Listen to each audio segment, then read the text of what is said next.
today, Right. pro-Hamas rallies in New York City, in Florida, in Los Angeles. You wouldn't have seen this 25, 30, 35 years ago, but you're seeing it now. So Talib, what's your question, or say goodbye, whatever you want? No, Mark, they said, Talib said the apartheid government of Israel is responsible. They caused the suffering and the resistance represented by Hamas. I also think it's important that the President of the United States thought it was very vital to have his barbecue yesterday while this war was raging.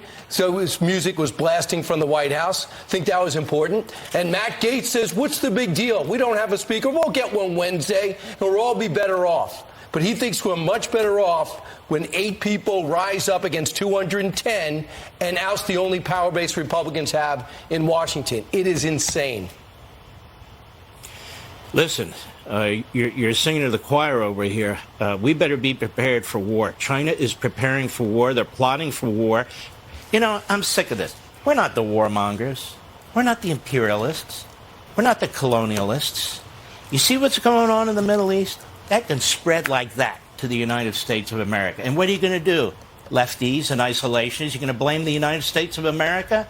You're going to join in with the Marxist left? You're going to join in with the Talibs and the Omars and the Bernie Sanders? Because you are right now. You see what's going on?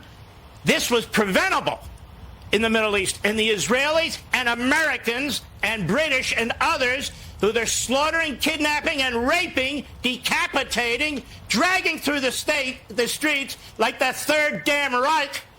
This is what happens.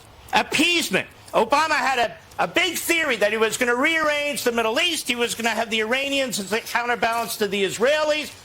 Look what's happened. Biden, he has Blinken. Yesterday, Blinken said, we have no evidence right now, firm evidence, that Iran is behind this. Iran says it's behind it. Hezbollah says it's behind it. Hamas says they're behind it. And our Secretary of State says he doesn't have evidence? What the hell's going on in this country?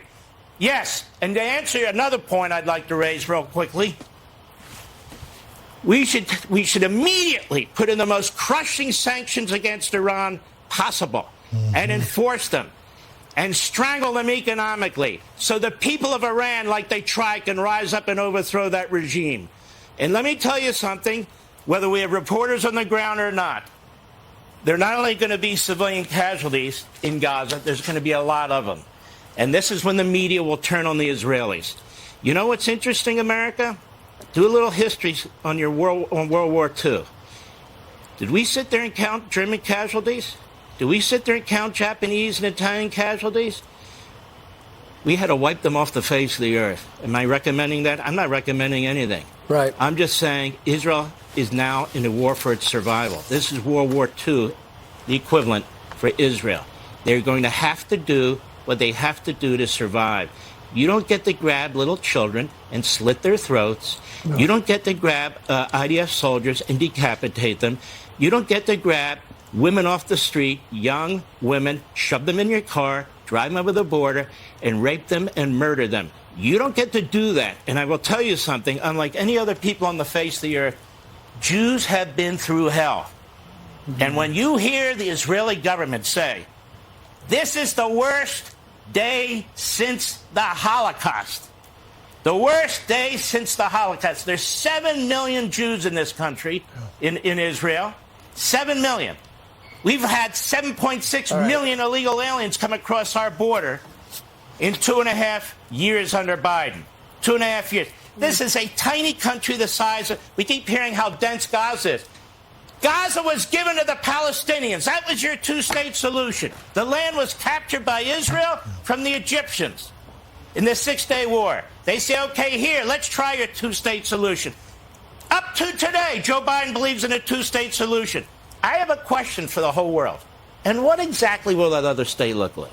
Yeah. Do they get an Air Force? How are we going to stop them? They're going to have missile silos? We'll give them aid and they'll get an army. Mark, well said. We understand your emotion and your accuracy and your history lesson. Can't thank you enough. Thanks for joining us today. Thanks, Mark.